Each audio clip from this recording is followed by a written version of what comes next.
Hi, this is Mike from Mike Investigates, and today is part 5 of the pulse motor build.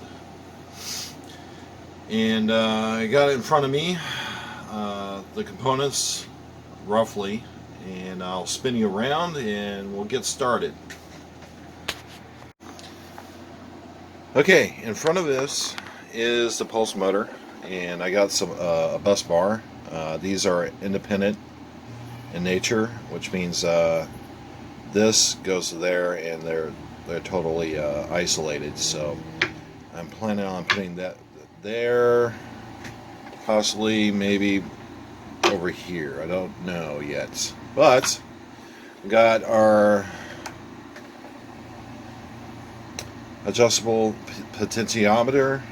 It's I think it was a 1K variable resistor. In front of me I have the transistor. Uh-oh. Screwed that one up. Okay, so transistor, and it's in an encasement. It's used for mainly audio projects. So I have attached it to a diode already started slightly. Right next to it is the neon light. I do have another diode right here, and I have my LED, and I do need another resistor. This is a 100 ohm. What is it? Let's look on the package. If it will focus please. Alright, 100 ohm. Please focus. Alright, 100 ohm, 0.25 watt, a quarter of a watt resistor. Okay, power resistor. Now I am using a diagram online. This one right here.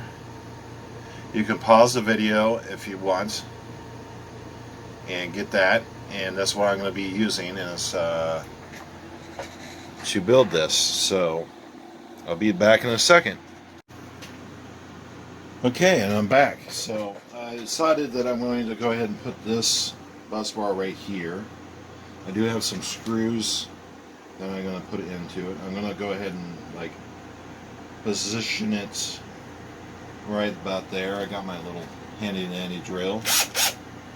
I'm going to go ahead and just hold it down nice and tight and get this in there.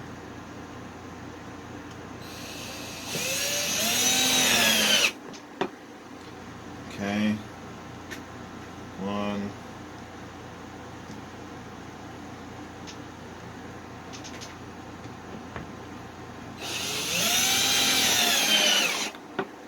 2. Okay. Alright. Now, we do have the pair of wires to the two different coils. One is a power core coil, and one is the trigger coil. So I'm going to probably do these two for the power, and these for the trigger. Might have to swap them out.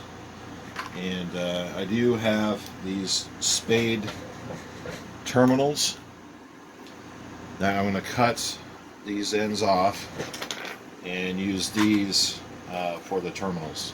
So yeah, I think I'm going to do that on a montage, so I'll be right back.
Okay, and I'm back. So I'm going to do a continuity check just to make sure that these connections are in fact good.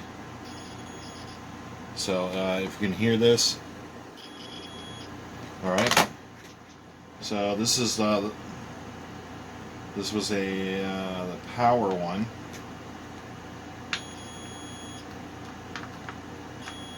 Good. Trigger. Good to go. All right. All right. Let's turn that off. Put you back up.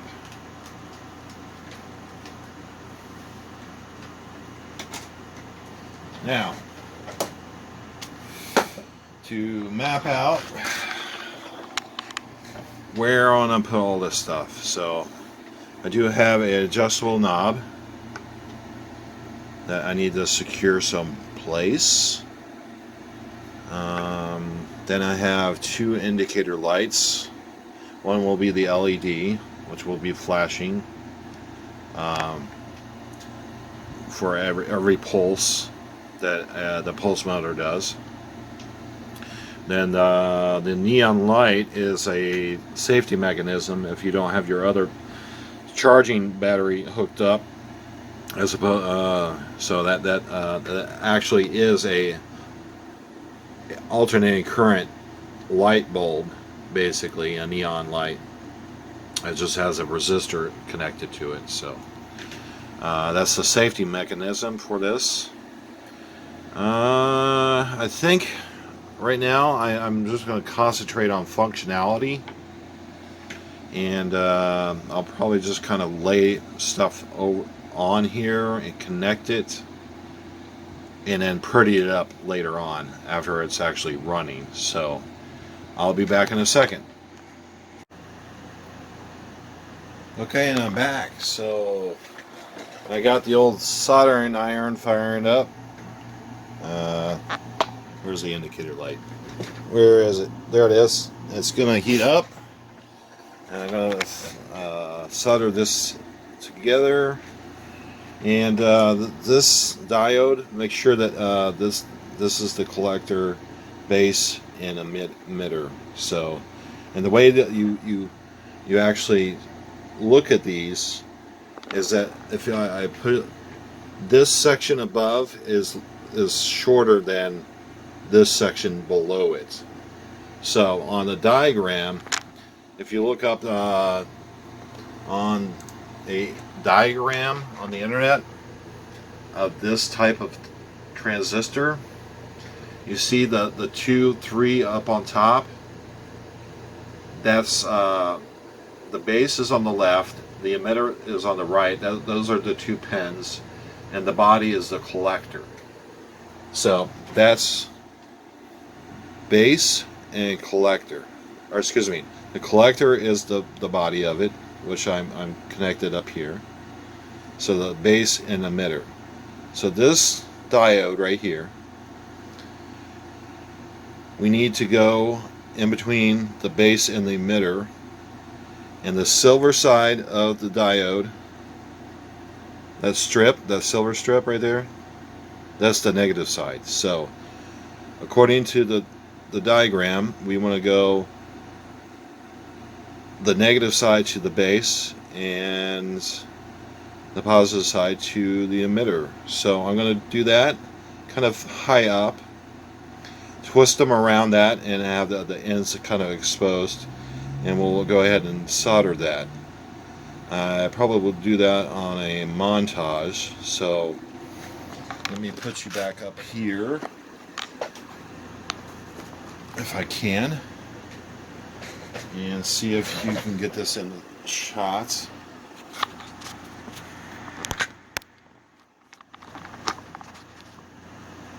Alright, so, and I'll be right back. Okay, and I'm back. I did get me some coffee, and we're going to solder this up. Let's push you over here. I think Will this reach over here? Yeah, that will reach.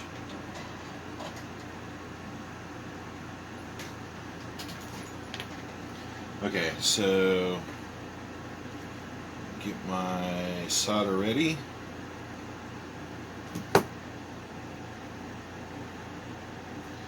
Just an overview of what I'm doing. I'm going to solder this pin, if it will focus. Okay, so this pin and this one over here, along with the neon light. So I'm gonna put you down right here and put you on a montage.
Okay, and I'm back. So I got my circuit right here, if it would focus properly. Okay, so I got that soldered into place, that resistor, and my variable resistor right here.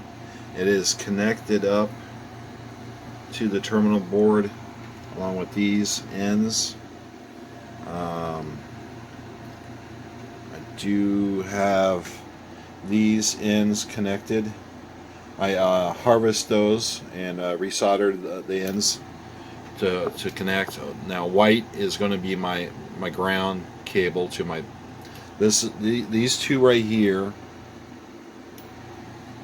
are going to connect to the battery. Now, according to the schematic right here, if I can focus. Okay, so our primary battery that we're going to use, which is going to be our source power supply, is going to connect both to the primary coil and the negative of this charging battery.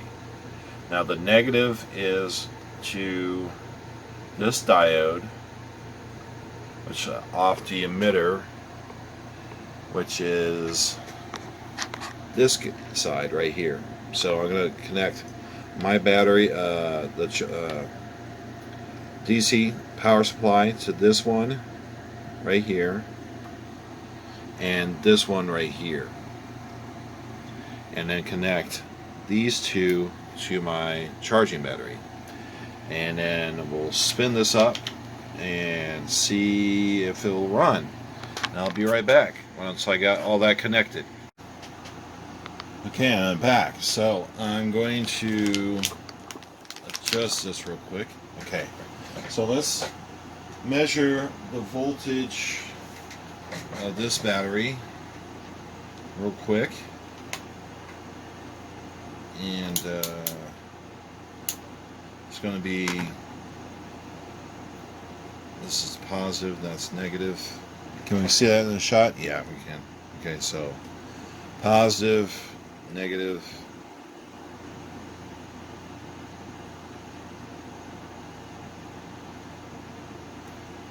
Okay.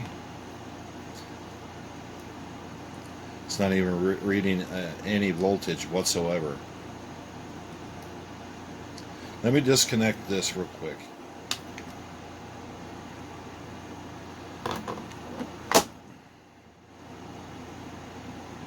If I can. Wow. Got that really connected really good. Okay. Alright. Let's test this again. Alright. Positive, negative. No voltage whatsoever. Wow, totally dead. Okay, so we know our base voltage is completely dead. Let's see if we can revive this battery and connect the positive to the positive, the negative to the negative.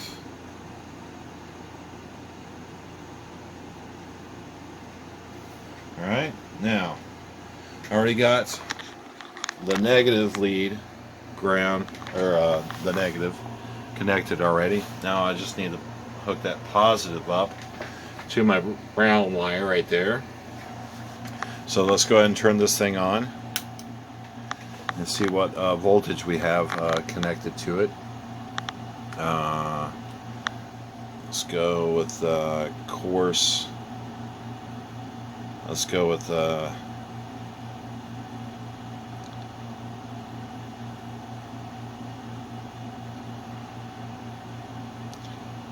right at 12.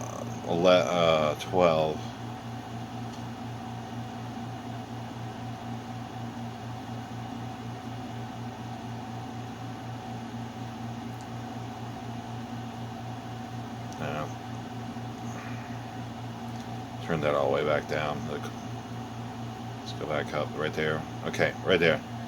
Let's go with 11.9 volts connected to here. Alright, and then alright, so that's connected. And if I get this out of the way,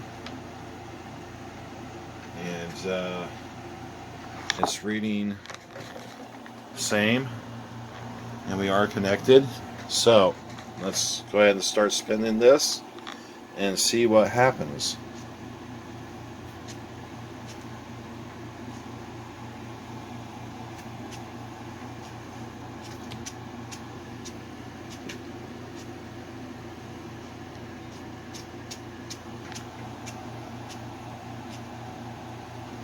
And it is,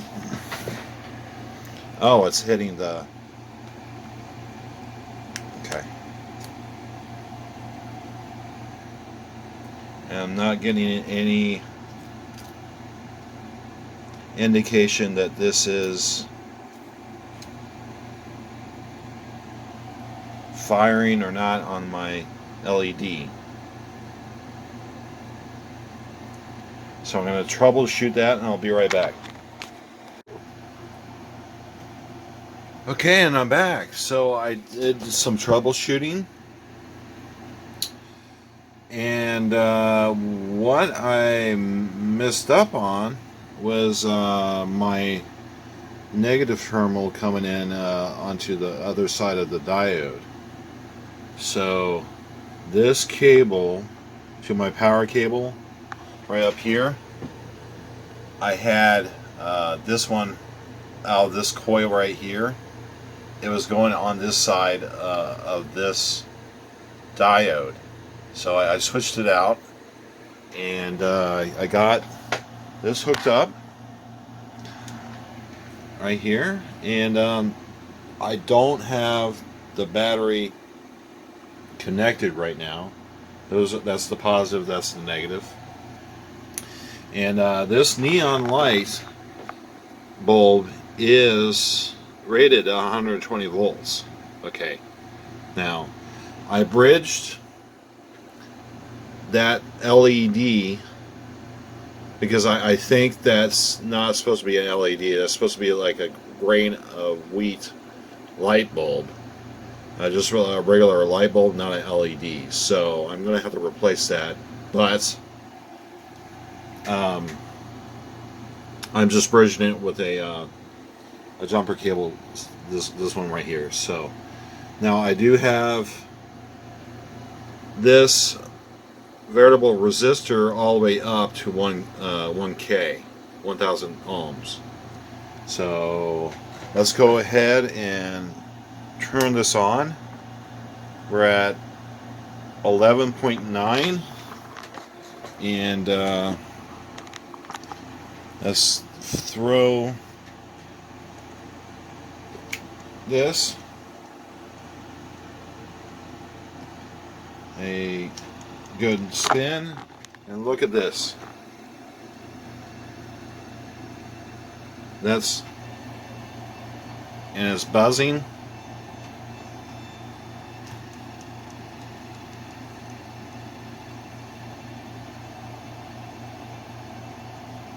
And I don't think I got this adjusted properly, so I'm going to readjust it.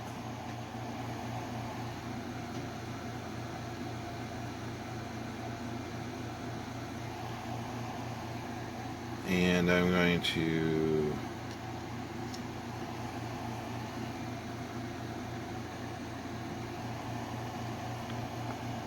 it was let me be right back. I'll be right back. Okay, so further troubleshooting. The only thing I can make it really do right now is, of course, buzz a little bit and light up my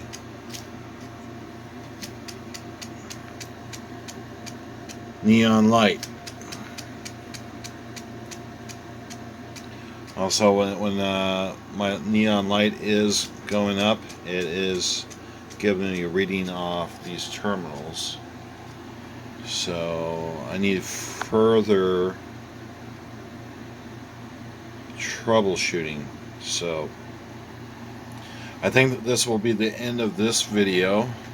This is the kind of idea of what I want it a little bit cleaner, but this is the first build of it. So this will conclude part 5. Thank you very much for watching. Hit that thumbs up if you liked this content. Thumbs down if you didn't. Put some comments in the comments section. And thank you very much for watching. Have a great day.